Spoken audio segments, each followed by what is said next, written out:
Kembali lagi dalam program Night Call bersama saya Pendeta Meidi. Sebelum kita mengakhiri hari ini dan beristirahat, saya mengajak ibu bapak, saudara-saudari sekalian untuk bersama-sama membaca dan merenungkan firman Tuhan sebagai bentuk syukur kita atas kebaikan Tuhan yang dinyatakan sepanjang hari ini. Saya mengajak kita semua untuk membuka Amsal pasal 25 ayat 15 sampai dengan 28. Amsal pasal 25 ayat 15 sampai 28. Bila bagian firman Tuhan yang akan kita baca dan renungkan sudah kita temukan, mari ibu bapak kita satu di dalam doa. Kami mengucap syukur Tuhan Allah atas kebaikan-Mu sepanjang hari ini.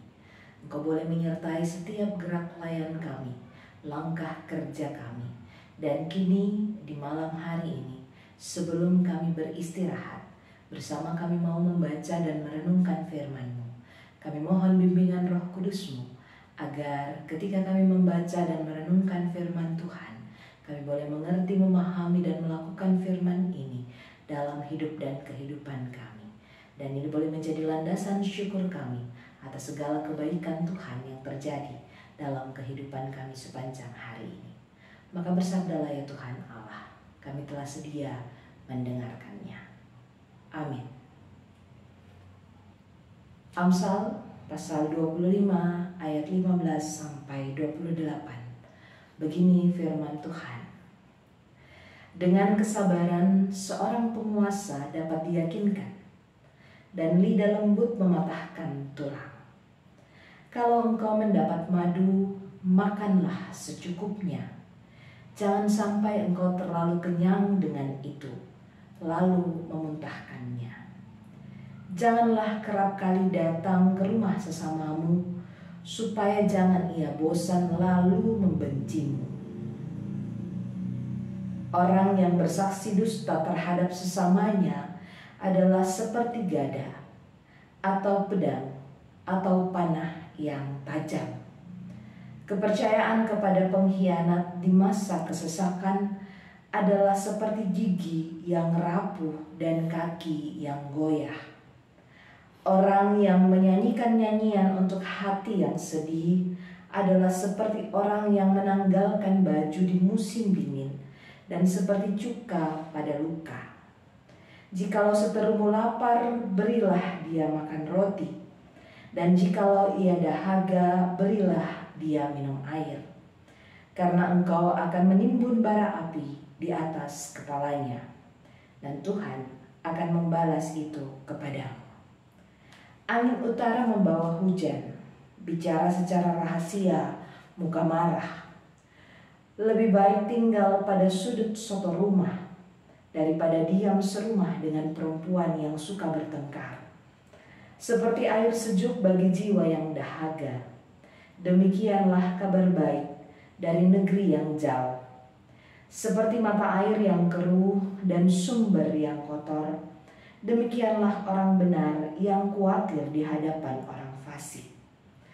Tidaklah baik makan banyak madu, sebab itu biarlah jarang kata-kata pujianmu. Orang yang tidak dapat mengendalikan diri adalah seperti kota yang roboh temboknya. Demikian firman Tuhan bagi kita. Ibu bapak yang dikasihi Tuhan, kita tahu bersama bahwa kitab Amsal ini berisi tentang pengajaran-pengajaran yang penuh dengan hikmat. Pengajaran-pengajaran ini disampaikan dengan tujuan agar orang yang mendengar itu mampu mengambil hal positif dari setiap pengajaran tersebut dan dilakukan dalam kehidupan sehari-hari.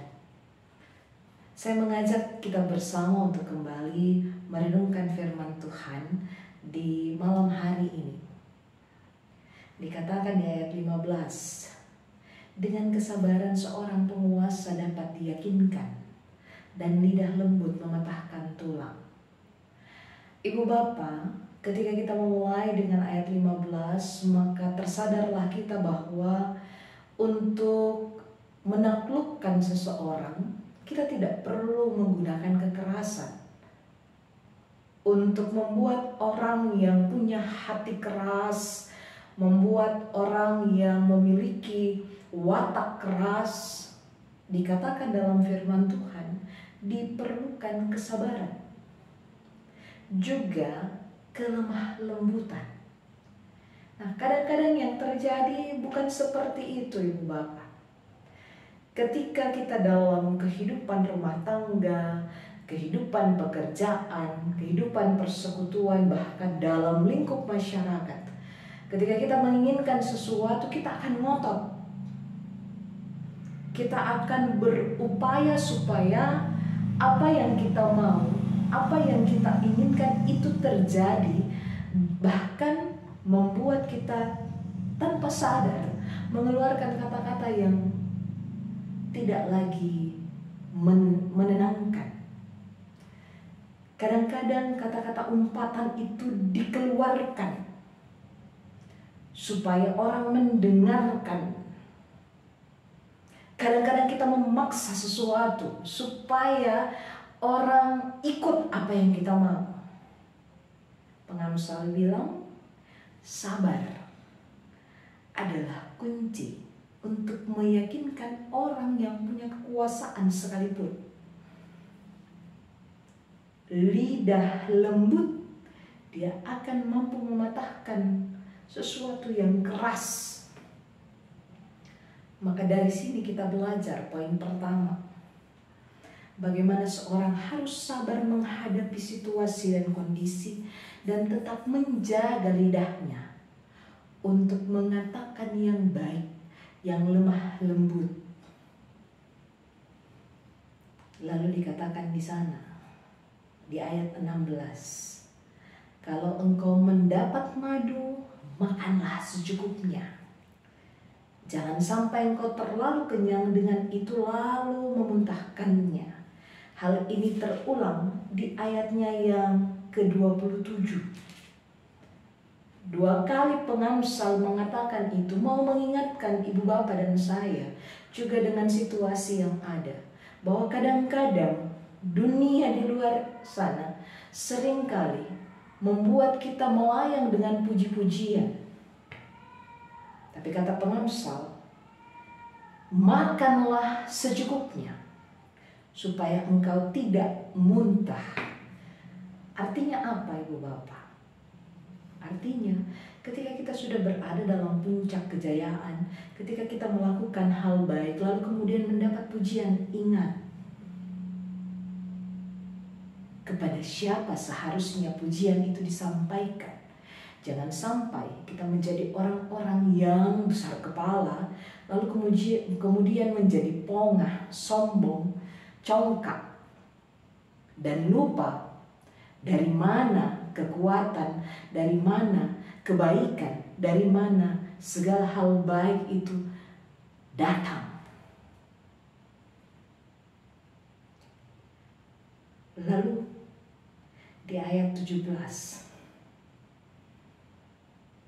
dibilang begini, janganlah kerap kali datang ke rumah sesamamu, supaya jangan ia bosan lalu membencimu. Bukan berarti pengamsal melarang kita untuk pergi bersilaturahmi kepada orang yang kita kenal. Tidak, ibu bapak. Tetapi yang dimaksudkan oleh pengamsal adalah ketika kita sering kali melakukan perkunjungan, ketika kita sering kali datang ke rumah orang, lalu kemudian ternyata yang kita lakukan bukan mendatangkan kebaikan, yang kita lakukan hanya sekadar omong kosong, bukan hal-hal yang membangun. Kadang-kadang kita tanpa sadar kita datang ke rumah teman, kita datang ke rumah keluarga, kita datang sering berkunjung. Yang kita kunjungi ini di dalam kunjungan kita itu kita bergunjing. Kita bukan lagi menyampaikan kabar baik, tetapi kita menceritakan seseorang. Pengamsal mau bilang jangan seperti itu. Karena ketika kita melakukan hal itu, bisa-bisa orang yang sering kali kita datangi itu membenci tabiat kita. Secara tidak langsung kita memperlihatkan perilaku kita. Kita suka bergunjing dengan orang.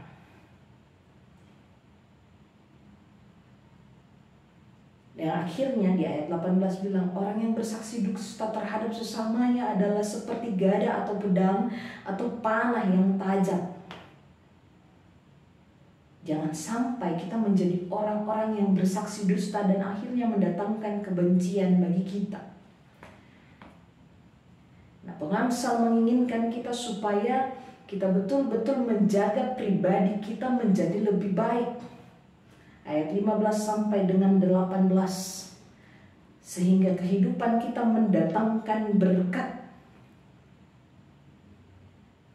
Bahkan di ayat-ayat selanjutnya, pengamsal mengajak kita supaya ketika ada orang yang berbuat jahat kepada kita, kita tidak membalas kejahatan dengan kejahatan. Tetapi apa yang dikatakan di sana? Jikalau seterumu lapar, berilah dia makan roti. Dan jikalau ia dahaga, berilah dia minum air. Ini mau bilang bahwa ketika kau punya dasar hidup yang baik, jangan sampai itu ternodai dengan banyaknya pengkhianat-pengkhianat, banyaknya orang-orang jahat. Tetapi teruslah berlaku baik. Teruslah menjaga kebaikanmu. Teruslah menjaga hatimu. Dan jangan sampai mendatangkan kutuk bagi mereka yang tidak baik terhadapmu. Kebaikanmu itu harus tertular kepada orang banyak. Karena itu dikatakan lebih baik tinggal pada sudut suatu rumah daripada diam serumah dengan perempuan yang suka bertengkar. Lebih baik menghindar. Ketika orang lain datang kepada kita lalu mengajak kita untuk berbuat jahat, hindari itu. Supaya seperti air sejuk bagi jiwa dahaga, demikianlah kabar baik dari negeri yang jauh. Supaya kehadiran kita, dimanapun Tuhan menempatkan kita, kebaikanlah yang kita bawa, bukan hal yang buruk. Kadang-kadang yang terjadi dalam perjalanan kehidupan kita, mungkin sepanjang hari ini Ibu Bapak, ada saja orang-orang yang berniat jahat, yang melakukan kelaliman terhadap kita. Tapi firman Tuhan malam hari ini mengingatkan Ibu Bapa dan saya, sahabat GPIB, untuk terus menjaga hati sehingga perilaku baik kita terus terjaga dan nama Tuhan dipermuliakan. Begitu banyak tantangan yang terjadi, begitu banyak orang-orang yang mungkin berniat jahat, menjahati kita. Jangan pernah tergoda untuk mendatangkan kutuk, untuk berlaku tidak baik. Kita diminta untuk terus menyatakan berkat dengan segala hal yang kita miliki saat ini. Bukan hanya kepada sebaya kita, bukan hanya kepada atasan kita, tetapi kepada semua orang dari segala lapisan, mulai dari yang kecil sampai dengan yang tua, mulai dari mereka yang miskin sampai dengan mereka yang punya kedudukan. Tuhan menginginkan kita menabur kasih, menabur kebaikan, menyatakan kemuliaan Tuhan. Maka biarlah malam hari ini kita menutupnya dengan refleksi diri. Apakah sepanjang hari ini saya menjaga diri saya menjaga hati saya untuk terus memuliakan Tuhan dengan terus berbuat baik seturut dengan kehendaknya dan menjadi berkat dimanapun kita berada. Selamat merenungkan firman Tuhan. Selamat malam. Tuhan Yesus memberkati. Mari kita berdoa. Terima kasih untuk firman Tuhan hari ini, yang kemudian kami jadikan refleksi hidup bagi kami. Sehingga ketika kami mengakhiri hari ini dan beristirahat, kami percaya bahwa tuntunan kasih sayang Tuhanlah yang terus menyertai keberadaan kami. Kami mohon kiranya apa yang kami lakukan sepanjang hari ini boleh terus memuliakan Tuhan dalam hidup dan kehidupan kami. Sehingga kehidupan kami hari ini tidak mendatangkan kesia-siaan, tetapi terus menjadi kebaikan, mendatangkan berkat, tidak hanya bagi pribadi kami, tetapi juga bagi orang-orang di sekitar kami. Malam telah menjadi bagian dalam kehidupan kami, Tuhan. Kami mohon penyertaan-Mu dalam istirahat malam kami. Bangunkan kami dengan tubuh yang penuh keberkatan besok pagi, sehingga bersama-sama kami, keluarga kami boleh memuji dan memuliakan nama-Mu. Terima kasih Tuhan Allah. Ini doa kami. Dalam kasih Yesus Kristus sumber kebaikan, kami berdoa. Amin.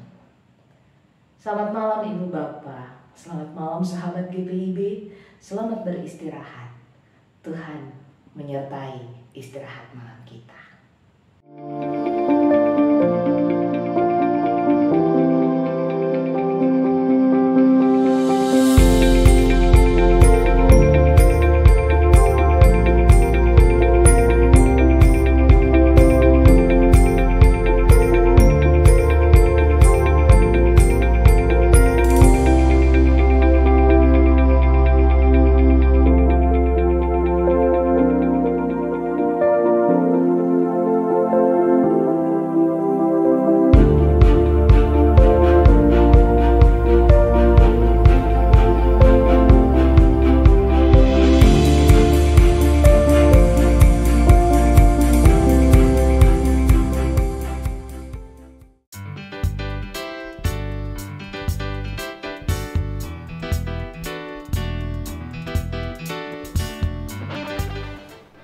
Terima kasih atas dukungan BNI.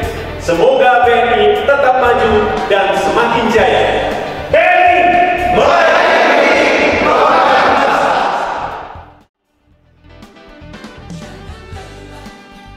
bekerja di ladangnya Tuhan, Roh Kudus yang beri kekuatan, yang mengajar dan menopang, tiada lelah bekerja bersamamu Tuhan, yang selalu mencukupkan akan segalanya.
Sekolah Tinggi Ilmu Kesehatan Gria Husada Surabaya membuka penerimaan mahasiswa baru tahun ajaran 2023 sampai 2024.